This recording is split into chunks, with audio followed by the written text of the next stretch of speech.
बिस्मिल्लाहिर्रहमानिर्रहीम। मेरा नाम बेन्यामिन है और आज का जो हमारा टॉपिक जिसके ऊपर हम बात करेंगे वो है साइटोप्लाज्मिक ऑर्गेनेल्स। आज की स्लाइड्स में हम साइटोप्लाज्मिक ऑर्गेनेल्स के बारे में थोड़ा सा इंट्रोडक्टरी लेक्चर देंगे, जिसमें हम ये समझाएंगे कि साइटोप्लाज्म के अंदर कौन कौन से ऑर्गेनेल्स होते हैं और साइटोप्लाज्म है क्या, और स्पेशली जिस के ऊपर हमें बात करनी है वो दो चीज़ें होगी। थोड़ा सा साइटोप्लाज्म को समझने की कोशिश करेंगे और साइटोप्लाज्म के अंदर पड़े हुए बहुत सारे ऑर्गेनेल में से एक ऑर्गेनेल जिसका नाम एंडोप्लाज्मिक रेटिकुलम है, उसको समझने की कोशिश करेंगे। अब हम बात करेंगे साइटोप्लाज्म की, तो हमें पता है साइटोप्लाज्म है क्या।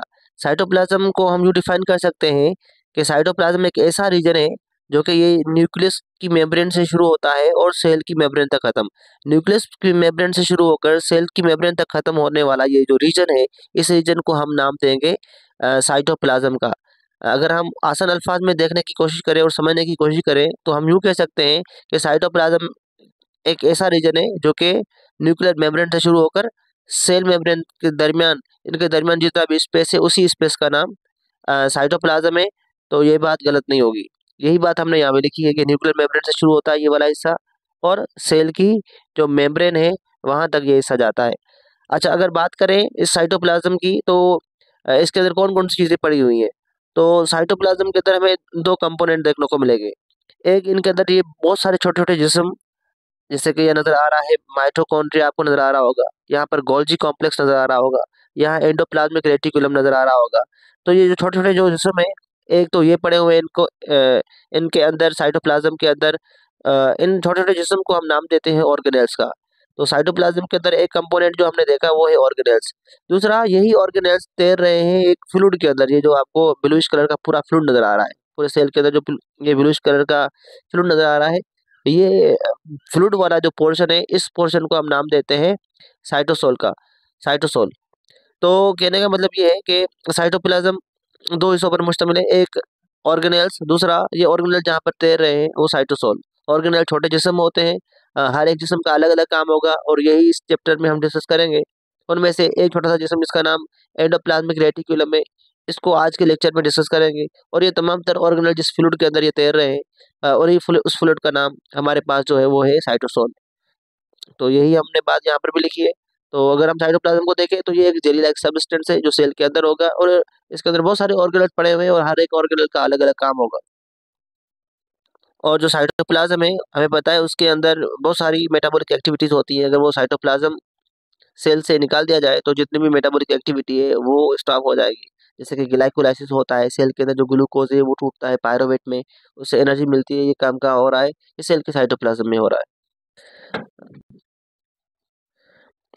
अब इस स्लाइड में हम बात करेंगे कंपोजिशन ऑफ साइटोप्लाज्म की। साइटोप्लाज्म की कंपोजिशन की अगर हम बात करें तो साइटोप्लाज्म जो है वो जेल लाइक सब्सटेंस है जो कि सेल के अंदर पड़ा हुआ है और इसके अंदर हमें पता है बहुत सारे ऑर्गेनेल्स भी शामिल होते हैं। अब सेल के जो साइटोप्लाज्म है हमने इसको दो हिस्सों में बांटा था, एक साइटोसोल, दूसरा उसके ऑर्गेनेल्स। अगर हम बात करें साइटोसोल की तो हमें पता है कि वो एक लिक्विड वाला पोर्शन है, फ्लूइड वाला पोर्शन है, तो इसके अंदर बहुत ज़्यादा वाटर पड़ा हुआ नजर आएगा हमें। और हमें ये बात पता है सेल के अंदर 70 to 90% पानी होता है। अब जो सेल के अंदर जो पड़ा हुआ यहाँ पानी नजर आ रहा है हमें, इस पानी के अंदर बहुत सारी चीज़ें डिजोल्व होगी। कौन कौन सी चीज़ें, जैसे कि protein, lipid, carbohydrate, nucleic acid, ions और अदर स्मॉल मॉलिक्यूल्स भी इसके अंदर डिजोल्व होते हैं। तो ये तमाम तर जो चीज़ें हैं सेल के लिक्विड वाले पोर्शन में पड़ी हुई हैं, जिसको हम साइटोसोल कहते हैं। और इन सब में से ज़्यादा जो चीज़ है वो वाटर है। इस स्लाइड में हम स्ट्रक्चर ऑफ साइटोप्लाज्म की बात करेंगे। साइटोप्लाज्म को हमें बेहतर समझना है तो हमने इसको दो हिस्सों में बांटना होगा। एक हिस्से का नाम है साइटोसोल जो कि हमें पता है लिक्विड वाला पोर्शन है, जबकि दूसरे पार्ट का नाम ऑर्गेनेल्स है। और ऑर्गेनेल्स सेल के अंदर बहुत सारे होते हैं। अगर आप देखना चाहें तो इस स्ट्रक्चर को थोड़ा जूम इन करके देखते हैं तो यहाँ नज़र आ रहा होगा, ये माइटोकॉन्ड्रिया नज़र आ रहा है हमें और पैराक्सीजोम नज़र आ रहा है यहाँ पर। थोड़ा सा और देखते हैं नीचे, ये एंडोप्लाज्मिक रेटिकुलम हमें नज़र आ रहा है। यहाँ एंडोप्लाज्मिक रेटिकुलम में लगे हुए बहुत सारे राइबोसोम्स नज़र आ रहे हैं। यहाँ एक वैक्यूल नज़र आ रहा होगा आपको, ये सेंट्रियोसोम्स नज़र आ रहे हैं जिनके अंदर सेंट्रोल पड़े हुए हैं। और यहाँ पर हमें देखने को मिल रहा है माइक्रोट्यूब्यूल्स और यहाँ नज़र आ रहा है लाइसोसोम्स। तो सेल के अंदर कहने का मतलब है बहुत सारे ये ऑर्गेनेल है इन्हीं ऑर्गेनल्स को हम जब डिटेल से डिस्कस करेंगे तो हमारा चैप्टर खत्म हो जाएगा। यहाँ पर थोड़ा सा रिकेप कर लेते हैं हम। साइटोप्लाज्म जो है हमने इनको दो हिस्सों में बांटा है, एक का नाम साइटोसोल जबकि दूसरे का नाम ऑर्गेनल्स है। अगर हम बात करें साइटोसोल की, तो जो साइटोसोल है इसके अंदर सबसे ज़्यादा जो चीज़ हमें देखने को मिलेगी वो वाटर होगा। वाटर के अंदर बहुत सारी चीज़ें डिजोल्व होगी, जिनमें से साल्ट जैसे कि सोडियम क्लोराइड इसके अंदर डिजोल्व होगा, और उसके साथ साथ sugar, amino acids, proteins, fatty acids और न्यूक्लियोटाइड्स इस साइटोसोल के अंदर डिजोल्व होते हुए हमें नजर आएगा। ये तमाम चीज़ें साइटोसोल का पार्ट हैं, और इन साइटोसोल में सबसे ज़्यादा पानी होगा और दूसरी सारी चीज़ें इनमें डिजोल्व होगी। और अगर हम बात करें ऑर्गेनल्स की, तो ऑर्गेनल सेल के अंदर बहुत सारे हैं, जिनमें से चंद हमने यहाँ लिखे हैं। Endoplasmic reticulum, mitochondrion, Golgi bodies, और इनके अलावा भी बहुत सारे और ऑर्गेनल्स हैं, जैसे कि यहाँ लिखा हुआ है लाइसोसोम्स, प्लास्टिड्स, और उसके साथ साथ साइटोस्केलेटन। बहुत सारे और भी हैं जो हम आगे डिस्कस करेंगे, जो यहाँ पर मैंने नहीं शो किए। इस स्लाइड में हम जनरल फंक्शन की बात करेंगे कि जो साइटोप्लाज्म है उस साइटोप्लाज्म का फंक्शन क्या है। साइटोप्लाज्म के बहुत सारे फंक्शन हैं, जिनमें से चंद हमने यहाँ लिखे हैं। कि साइटोप्लाज्म का एक काम ये है कि ये सेल को सपोर्ट करता है, क्योंकि सेल को सपोर्ट करने के लिए साइटोप्लाज्म का होना बहुत ज़्यादा ज़रूरी है। तो सेल की स्ट्रक्चर को सपोर्ट कैसे करेंगे? एक तो इसके अंदर फ्लूइड पड़ा है जिसको नाम साइटोसोल है। साइटोसोल के अंदर दूसरा ऑर्गेनल्स पड़े हुए हैं, जैसे कि साइटोस्केलेटन, एंडोप्लाज्मिक रेटिकुलम, साइटोसोल। ये ऑर्गेनेल क्या करेंगे? सेल की शेप बनाने में अहम रोल प्ले करेंगे और सेल को सपोर्ट करने में अहम रोल प्ले करेंगे। दूसरा जो फंक्शन है साइटोप्लाज्म का, तो साइटोप्लाज्म क्या करेगा? साइटोप्लाज्म एक किस्म का मीडियम है, हमें पता है, जो कि ट्रांसपोर्ट में अहम रोल प्ले करेगा, क्योंकि साइटोप्लाज्म जो है वो मूव करता रहता है, जिसकी वजह से जो चीज़ें सेल के अंदर पड़ी हुई सॉल्यूट्स वगैरह, जो आयंस वगैरह या मिनरल्स वगैरह जो सेल के अंदर पड़े हुए हैं, वो सही तरह से सेल में पूरी तरह डिस्ट्रीब्यूट हो जाएंगे, और सेल के अंदर की जो ट्रांसपोर्ट होती है उनको हम इंट्रासेलुलर ट्रांसपोर्ट का नाम देते हैं। इंट्रा का मतलब विद इन होता है, सेलुलर का मतलब सेल होता है। तो सेल के अंदर जो ट्रांसपोर्ट हो रही है वो उसका जो रोल जो है वो कौन प्ले करेगा? वो साइटोप्लाज्म प्ले करेगा। और एक बात और, हमें पता है साइटोप्लाज्म दो हिस्सों पर मुश्तमिल है, साइटोसोल और ऑर्गेनेल्स। तो बहुत सारे ऑर्गेनेल ऐसे हैं जो कि ट्रांसपोर्ट में हेल्प करते हैं। जैसे हम बात करेंगे साइटोस्केलेटन की, तो साइटोस्केलेटन एक रास्ता है, इस रास्ते के ऊपर भी बहुत सारे जो है ना मॉलिक्यूल्स ट्रेवल करते हुए अपने डेस्टिनेशन की तरफ जाते हैं। जब हम साइटोस्केलेटन पढ़ेंगे तो वो बात हम वहाँ डिटेल से पढ़ेंगे।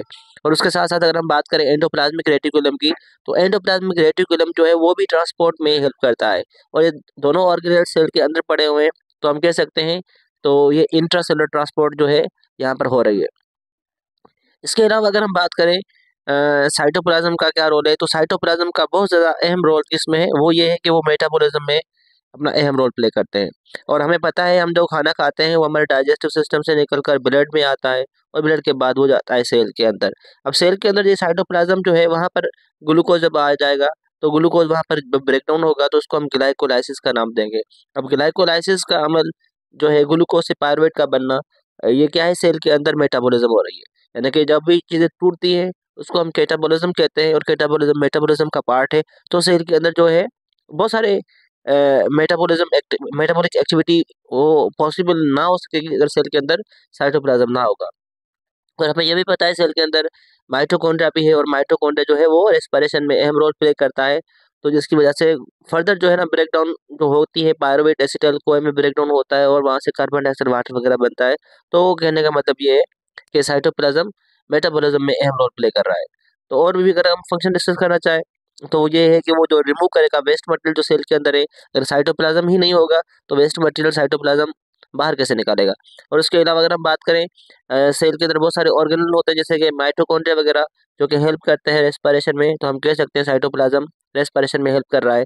और हमें पता है जब रेस्पिरेशन होगी तो ग्लूकोज ब्रेक डाउन होगा और उससे एनर्जी बनेगी, तो हम कह सकते हैं ग्लूकोज को एनर्जी में तब्दील करना वो भी साइटोप्लाज्म का रोल है। अब यहाँ पर भी थोड़ा इस तस्वीर को देख लें। इस तस्वीर में आपको ऑर्गेनल्स जो है ना वो बाहर मूव होते हुए नजर आ रहे हैं। ये डिस्प्लेस होना चाह रहे हैं, मगर जो साइटोप्लाज्म जो है वो जेली लाइक सब्सटेंस है, ये इनको होल्ड किए हुए हैं, इनको ज़्यादा दूर जाने नहीं दे रहा। इस स्लाइड में हम बात करेंगे साइक्लोसिस की। तो साइक्लोसिस क्या है? पहले इस तस्वीर को देखते हैं। इस तस्वीर को अगर हम गौर से देखें तो इसके अंदर जो साइटोप्लाज्म है वो हमें मूव होता हुआ नजर आ रहा है। तो ये जो साइटोप्लाज्म की यहाँ पर हमें मूवमेंट शो हो रही है, इसी साइटोप्लाज्म की मूवमेंट का नाम साइक्लोसिस है। तो साइक्लोसिस और कुछ नहीं, सेल के अंदर जो मूवमेंट हो रही है साइटोप्लाज्म की, इसी का नाम साइक्लोसिस है। इससे क्या फायदा होगा? ये मूवमेंट फैसिलिटेट करती है ताकि जितना भी मटेरियल पड़ा हुआ है सेल के अंदर वो सही से डिस्ट्रीब्यूट हो जाए साइटोप्लाज्म के अंदर। हमने बात की साइटोप्लाज्म की, अब हमारा जो दूसरा काम है वो है साइटोप्लाज्मिक ऑर्गेनेल को समझना। साइटोप्लाज्मिक ऑर्गेनेल को समझने से पहले हम जान लें कि साइटोप्लाज्मिक ऑर्गेनेल्स है कौन कौन से जो हमारे बुक में लिखे हुए हैं। तो उसमें endoplasmic reticulum, ribosomes, Golgi complex, lysosomes, peroxisomes, glyoxysomes, mitochondria, plastids, cytoskeleton, centriole और वैक्यूल जो है वो शामिल है। मगर हम आज की स्लाइड में एक ऑर्गेनेल को डिस्कस करेंगे जिसका नाम है एंडोप्लाज्मिक रेटिकुलम। अब हम बात करेंगे एंडोप्लाज्मिक रेटिकुलम की। तो ये जो एंडोप्लाज्मिक रेटिकुलम है इसको समझने की कोशिश करते हैं। एंडोप्लाज्मिक रेटिकुलम की अगर हम स्ट्रक्चर की पहले बात करें तो हमें कुछ यहाँ यू स्ट्रक्चर नजर आएगी। तो एंडोप्लाज्मिक रेटिकुलम में हमें यहाँ पर बहुत सारे फ्लैटेंड सेक नजर आ रहे हैं, फ्लैटेड सेक नजर आ रहे हैं। ये बहुत सारे छोटे छोटे ट्यूब्यूल्स नजर आ रहे हैं। ये ट्यूब्यूल्स जो है शुरू हो रहे हैं न्यूक्लियस की मेम्ब्रेन से लेकर और ये जाते हैं तकरीबन सेल मेम्ब्रेन तक। तो अगर हम गौर से देखें तो ये एक नेटवर्क बना हुआ है, जो कि बना हुआ है छोटे छोटे स्मॉल स्मॉल ट्यूब्यूल्स का, और ये स्मॉल ट्यूब्यूल्स जो है वो आपस में इंटरकनेक्टेड होकर एक नेटवर्क बना रही है। और यही चीज हमें इनके नाम में भी देखने को मिल रही है। इनका नाम क्या है? Endoplasmic reticulum. अगर हम इनके नाम के ऊपर गौर करें तो हमें क्या नजर आएगा? तो एक टर्म हमें नजर आएगा एंडो। एंडो का मतलब होता है इनसाइड होना। दूसरा वर्ड नजर आ रहा है प्लाज्मिक, कहाँ पर पड़ा हुआ है? साइटोप्लाज्म के अंदर। दूसरा तीसरा लफ्ज नजर आ रहा है हमें रेटिकुलम। तो रेटिकुलम कहते हैं हम नेटवर्क को। तो हम कह सकते हैं ऐसी चीज जो सेल के अंदर पड़ी हो, कहाँ पर पड़ी हो? साइटोप्लाज्म के अंदर पड़ी हो। स्ट्रक्चर कैसे हो? एक नेटवर्क की तरह। ऐसी स्ट्रक्चर का नाम एंडोप्लाज्मिक रेटिकुलम है। तो एंडोप्लाज्मिक रेटिकुलम सेल के अंदर पड़ा हुआ एक नेटवर्क है जो कि न्यूक्लियर मेम्ब्रेन से शुरू होता है और जाकर ये सेल मेम्ब्रेन तक खत्म होता है। Synth text book board Jamshoro में एंडोप्लाज्मिक रेटिकुलम के हवाले से एक बहुत अच्छी लाइन हमें देखने को मिली। तो यहाँ पर ये लिखा हुआ है आपकी बुक में कि एंडोप्लाज्मिक रेटिकुलम को अगर हम देखें तो वो बिल्कुल ऐसा होता है जैसे एक कंट्री के अंदर रोड्स का नेटवर्क होगा। अगर हम मान लें एक सेल अगर हमारा जो है वो कंट्री है, सेल अगर हमारा कंट्री है, तो उस कंट्री के जो रोड्स हैं जहाँ पर ट्रांसपोर्ट होगी रोड से, वो रोड्स जो है वो हमारे पास एंडोप्लाज्मिक रेटिकुलम है। तो एंडोप्लाज्मिक रेटिकुलम एक नेटवर्क है, एक ट्यूब्यूल्स का बना हुआ, जो कि न्यूक्लियर मेम्ब्रेन से शुरू होकर सेल मेम्ब्रेन तक होता है और पूरे साइटोप्लाज्म में ये फैला हुआ नेटवर्क है। ये ट्यूब्यूल्स का या फ्लैटेंड सेल्स का नेटवर्क जो है साइटोप्लाज्म में हमें देखने को मिलेगा। ये थी इसकी स्ट्रक्चर। इसी स्लाइड में एक चीज और भी डिस्कस कर लेते हैं हम। अगर गौर से देखें तो हमें ये जो एंडोप्लाज्मिक रेटिकुलम नजर आ रहा है, तो ये इसके दो किस्म हमें नजर आ रहे हैं। एक ऐसा एंडोप्लाज्मिक रेटिकुलम जिसमें यहाँ पर बहुत सारे स्मॉल स्मॉल डॉट देखने को मिल रहे हैं हमें। ये जो स्मॉल स्मॉल डॉट्स नजर आ रहे हैं असल में ये और कुछ नहीं है, राइबोसोम से। तो हम कह सकते हैं एक हमारे पास एंडोप्लाज्मिक रेटिकुलम का टाइप ऐसा होगा जिसमें राइबोसोम्स लगे होंगे। अब जो राइबोसोम्स जब लगे होंगे, अब जब ये राइबोसोम्स इनमें लगे होंगे तो इनकी जो स्ट्रक्चर है एंडोप्लाज्मिक रेटिकुलम की, वो थोड़ी सी रफ सी नजर आएगी। तो ऐसे एंडोप्लाज्मिक रेटिकुलम को हम रफ एंडोप्लाज्मिक रेटिकुलम का नाम देंगे। तो हम कह सकते हैं एंडोप्लाज्मिक रेटिकुलम जिसमें राइबोसोम्स लगे हुए हैं, उस एंडोप्लाज्मिक रेटिकुलम का नाम रफ एंडोप्लाज्मिक रेटिकुलम है। और अगर हम दूसरा एंडोप्लाज्मिक रेटिकुलम देखें यहाँ पर, तो हमें यहाँ पर कोई भी राइबोसोम्स नजर नहीं आ रहा। तो ये फ्री ऑफ राइबोसोम्स है, लैक ऑफ राइबोसोम्स है, इसमें कोई राइबोसोम्स नहीं है।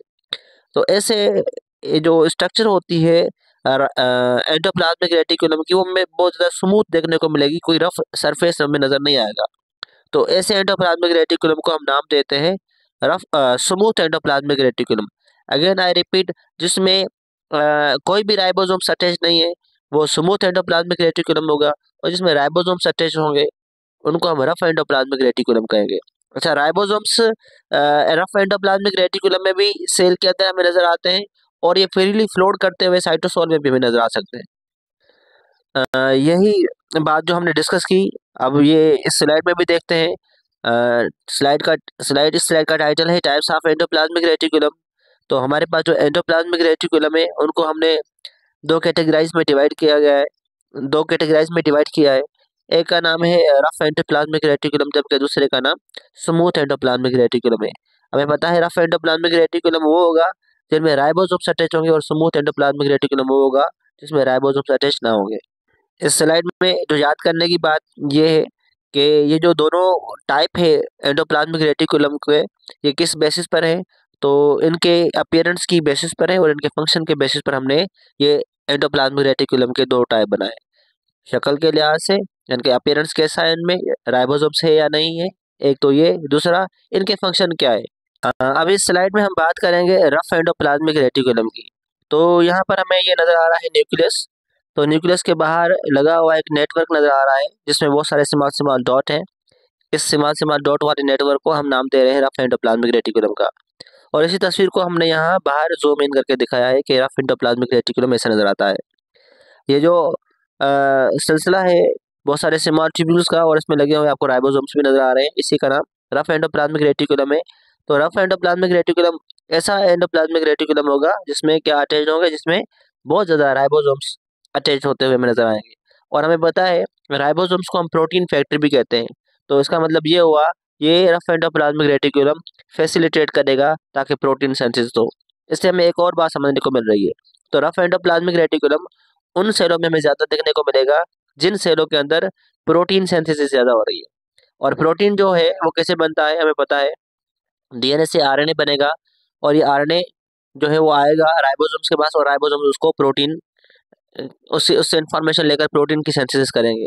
अब जहाँ पर प्रोटीन बनेगा तो प्रोटीन आगे चलकर वो क्या बन सकता है, उससे आगे चलकर प्रोटीन से वो एंजाइम बन सकते हैं, हार्मोन बन सकते हैं, सेल के अंदर कोई कंपोनेंट बन सकते हैं, सेल के अंदर चैनल बना सकते हैं, एटसेट्रा।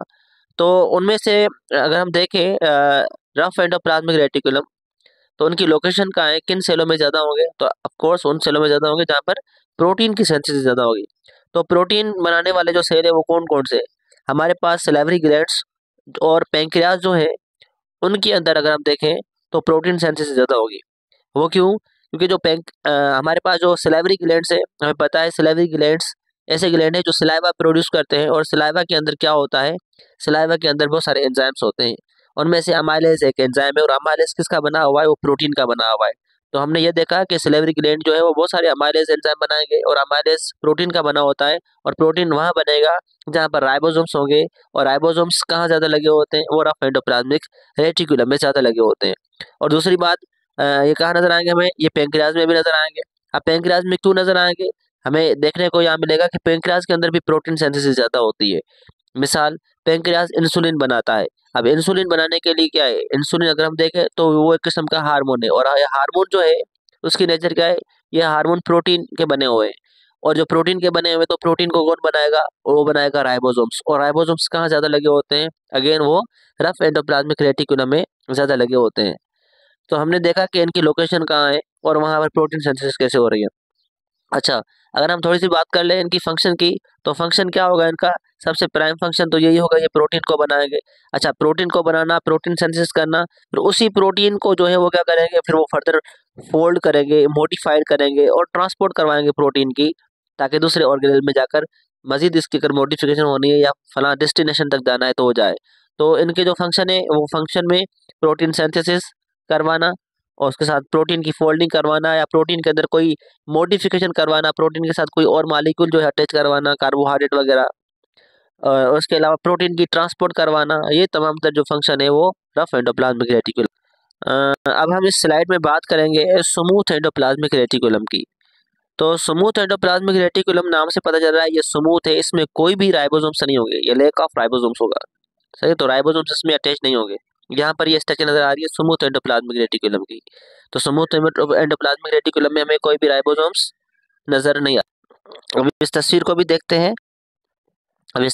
देखते हैं, ये न्यूक्लियस नजर आ रहा है। न्यूक्लियस के साथ साथ अगर देखें तो हमें ये एंडोप्लाज्मिक रेटिकुलम नजर आएगा, जो जिसमें बहुत सारे राइबोसोम्स अटैच्ड हैं।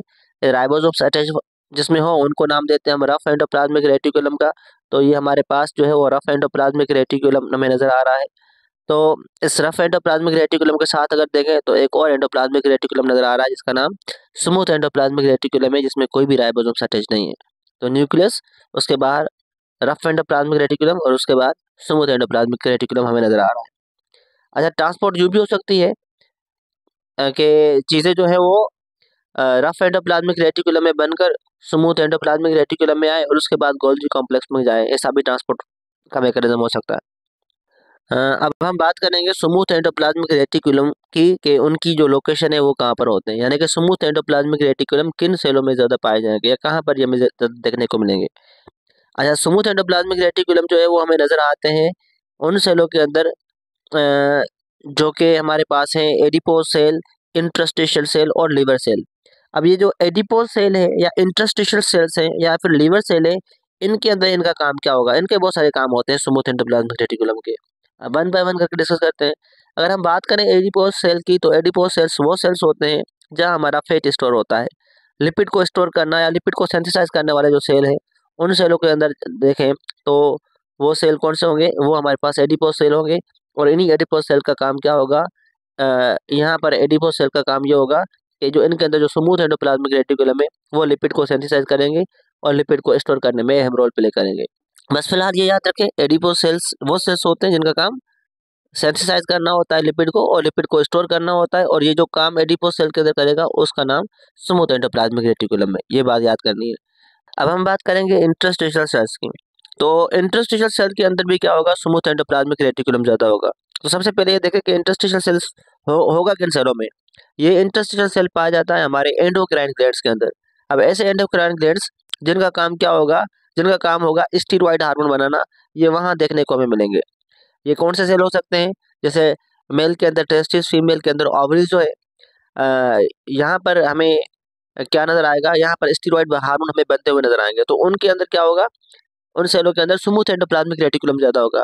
तो स्मूथ एंडोप्लाज्मिक रेटिकुलम जो है वो स्टीरॉयड हार्मोन सेंसिटाइज करने में अहम रोल प्ले करता है। तो जहाँ पर स्टीरॉयड हार्मोन बनेंगे वहां पर हमें ये स्मूथ एंडोप्लाज्मिक रेटिकुलम ज्यादा नजर आएगा। तो कौन कौन से स्टीरॉयड हार्मोन है? जैसे कि टेस्टोस्टेरोन, एस्ट्रोजन, प्रोजेस्टेरोन, ये जो सेक्स हार्मोन्स होते हैं ये इंटरस्टिशियल सेल्स बनाते हैं। और ये कहाँ से बनाएंगे? वो लिपिड से बनाएंगे। और लिपिड को स्टोर करना, मॉडिफाई करना, उससे हार्मोन बनाना, ये स्मूथ एंडोप्लाज्मिक रेटिकुलम का काम है। अब हम बात करेंगे लिवर सेल्स की। तो लिवर सेल के अंदर भी स्मूथ एंडोप्लाज्मिक रेटिकुलम हमें देखने को मिलेगा। यहाँ पर स्मूथ एंडोप्लाज्मिक रेटिकुलम का काम कोलेस्ट्रॉल की सिंथेसिस करना होगी और डिटॉक्सिफिकेशन करना होगी ड्रग्स की और टॉक्सिन्स की। जो ड्रग्स हम खाते हैं अगर उनके अंदर टॉक्सिसिटी है तो उस टॉक्सिसिटी का इफेक्ट खत्म करने को हम डिटॉक्सिफिकेशन कहते हैं। अगर हम वर्ड डिटॉक्सिफिकेशन को देखें तो ये भी दो लफ्जों का मजमूआ है। डिटॉक्सिफिकेशन, ये बल्कि तीन लफ्ज है।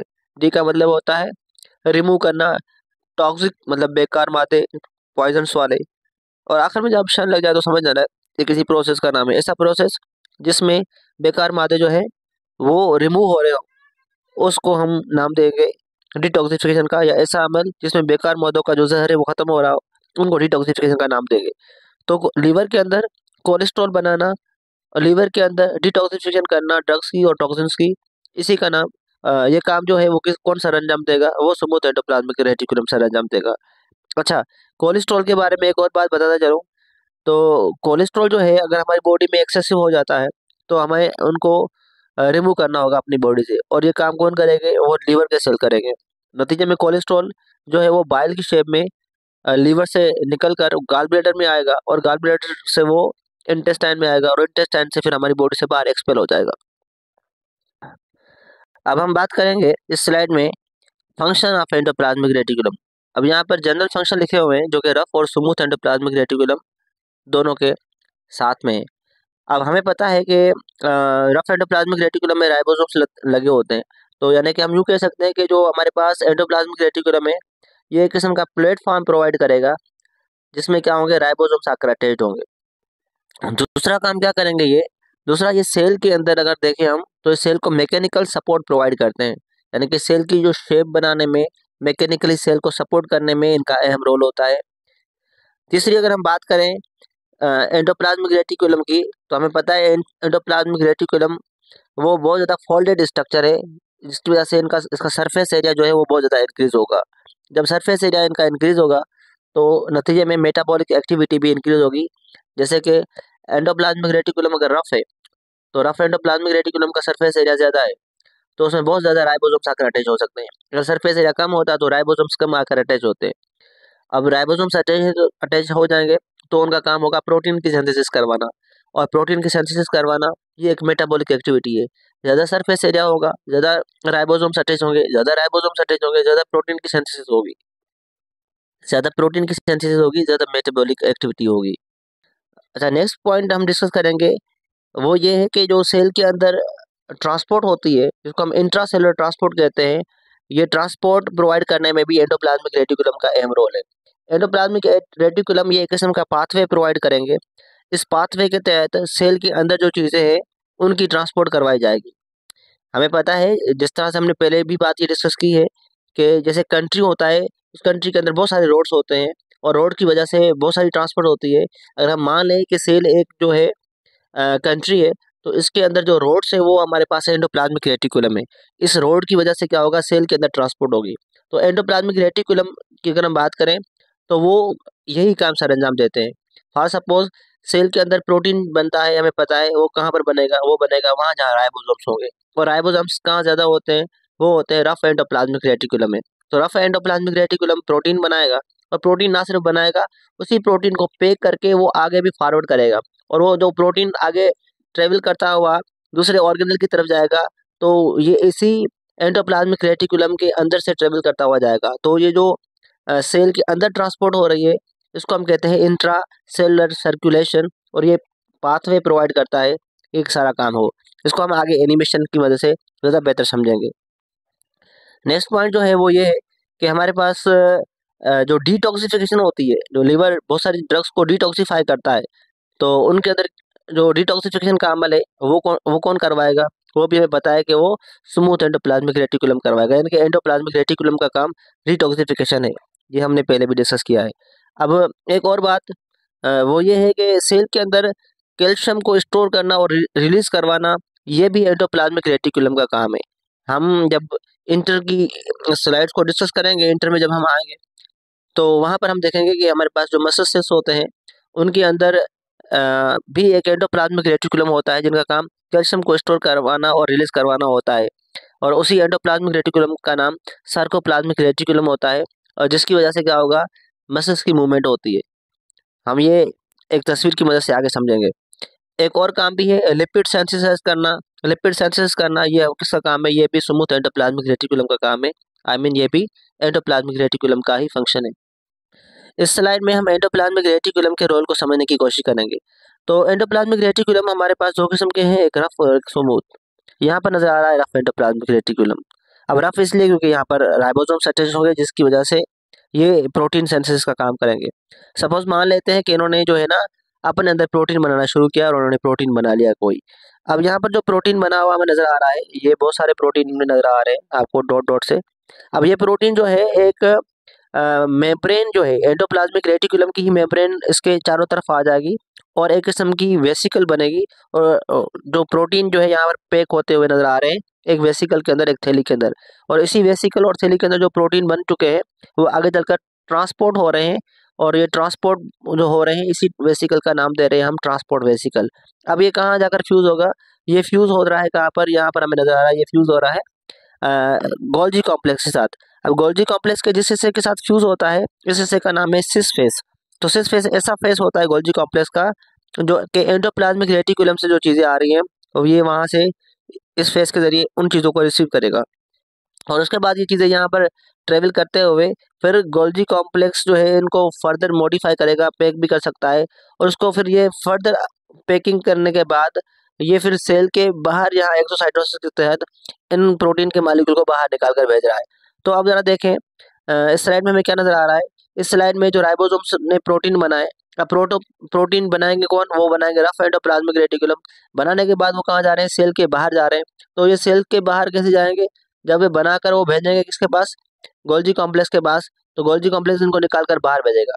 तो जो चीजें जो मूव हो रही है एंडोप्लाज्मिक रेटिकुलम से निकलकर गोल्जी कॉम्प्लेक्स और गोल्जी कॉम्प्लेक्स से निकलकर बाहर, तो इसमें चीजें ट्रांसपोर्ट हो रही है।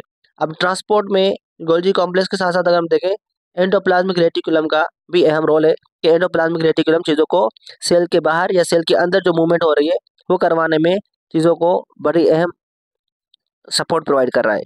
इस स्लाइड में एनिमेशन की मदद से देखें आप, क्या नज़र आ रहा है हमें? यहाँ पर हमें नज़र आ रहा है कि यहाँ पर बने हुए हैं प्रोटीन, और प्रोटीन यहाँ पर नज़र आ रहे हैं पैक्ड, और ये पैक्ड बनने के बाद ये ट्रांसपोर्ट वेसिकल बना रहे हैं। अब ये ट्रांसपोर्ट वेसिकल बनकर फिर कहाँ जा रहे हैं? वो जा रहे हैं इसके पास, गोल्जी कॉम्प्लेक्स के पास, और गोल्जी कॉम्प्लेक्स बाहर रिमूव कर रहा है। एक बार दोबारा देखिए इस स्लाइड को। आई होप कि आपको समझ में आ रहा होगा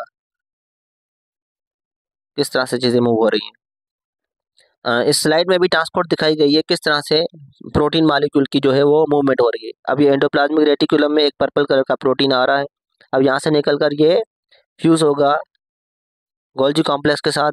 जिस साइड से ये फ्यूज हुआ है उसका नाम सिस फेस है गोल्जी कॉम्प्लेक्स का। अब ये गोल्जी कॉम्प्लेक्स के सिस्टर्नी से क्रॉस होता हुआ फिर ये सेल से अब बाहर जाने की कोशिश करेगा। अब गोल्जी कॉम्प्लेक्स फर्दर इसको मॉडिफाई पैक करने के बाद इसकी जो फाइनल डेस्टिनेशन है उसकी तरफ भेज देगा। अब ये सेल मेम्ब्रेन के साथ फ्यूज होकर ये बाहर चला गया। तो कहने का मतलब ये है, आप इस तस्वीर में देख पा रहे हो कि सेल के अंदर किस तरह से जो है वो ट्रांसपोर्ट हो रही है, और उसमें एंडोप्लाज्मिक रेटिकुलम का काम क्या है। एंडोप्लाज्मिक रेटिकुलम प्रोटीन की ट्रांसपोर्ट करवाने में सेल के अंदर अहम रोल प्ले कर रहे हैं, और सेल से बाहर निकालने में गोल्जी कॉम्प्लेक्स का भी अहम रोल नजर आ रहा है हमें, देखिएगा आप। और इसमें स्टेप 1, 2, 3, 4 टॉप पर लिखे हुए हैं, इनको आप एक बार भले रीड कर लीजिएगा। इस स्लाइड में हमें सार्कोप्लाज्मिक रेटिकुलम नजर आ रहा है। अब जो सार्कोप्लाज्मिक रेटिकुलम है ये क्या होता है इसको थोड़ा समझ लेते हैं। सार्कोप्लाज्मिक रेटिकुलम और कुछ नहीं, ये भी एक किस्म का एंडोप्लाज्मिक रेटिकुलम ही है, जो कि हमारे मसल सेल्स के अंदर पाया जाएगा। मसल सेल के अंदर जो एंडोप्लाज्मिक रेटिकुलम है उसका दूसरा नाम सार्कोप्लाज्मिक रेटिकुलम है। अब ये नजर आ रहा है यहाँ पर, ये सार्कोप्लाज्मिक रेटिकुलम, ठीक है। इनका काम क्या होगा? इनका काम ये होता है, ये कैल्शियम को स्टोर करवाते हैं, ठीक है, और ये कैल्शियम को फिर रिलीज करवाते हैं। साइटोसोल में जो कैल्शियम पड़ा हुआ है ये वहाँ से उस कैल्शियम को स्टोर कर देंगे, फिर वहाँ साइटोसोल में ये रिलीज करेंगे इस कैल्शियम को। नतीजे में क्या होगा? ये कैल्शियम का क्या रोल होता है? हमारे बॉडी के अंदर जो मूवमेंट होती है उसमें सार्कोप्लाज्मिक रेटिकुलम में जो पड़ा हुआ कैल्शियम है उसका अहम रोल है। मैसेज आएगा दिमाग से, ब्रेन से मैसेज आएगा, न्यूरॉन लेकर आएंगे दिमाग से मैसेज, ठीक है, वो किसी या फिर स्पाइनल कार्ड से मैसेज लेकर आएंगे, वो जाएंगे किसी ना किसी मसल सेल के पास। तो मसल सेल को जैसे सिग्नल मिलेंगे कि मैसेज आया है, अब मूवमेंट करवानी है, तो इसके अंदर पड़ा हुआ कैल्शियम वो रिलीज होगा, तो यहाँ पर जो है वो कैल्शियम रिलीज हो जाएगा। और ये कैल्शियम जो है वो माइक्रोफिलामेंट के साथ मिलकर मसल्स की मूवमेंट करवाने में हम रोल प्ले करेगा। और ये मसल की मूवमेंट कैसे होती है, जब हम मसल वाले चैप्टर में आएंगे तो इंशाल्लाह इसके में पूरे मैकेनिज्म को डिटेल में वहाँ समझेंगे। फिलहाल इस स्लाइड में ये समझो कि सार्कोप्लाज्मिक रेटिकुलम ये एंडोप्लाज्मिक रेटिकुलम का ही दूसरा नाम है, जिसका काम कैल्शियम स्टोर करवाना और रिलीज करवाना है मसल सेल के अंदर। और जो कैल्शियम का रोल जो है वो मसल्स की मूवमेंट में अहम होता है। आई थिंक आपको ये सारी बातें समझ में आई होंगी। इसके साथ ही आज की हमारी ये जो है वो स्लाइड्स खत्म होती हैं। ये हमारा आज का कोट है, if you have any query regarding this you may ask in comment section. Thank you, जज़ाकल्लाह।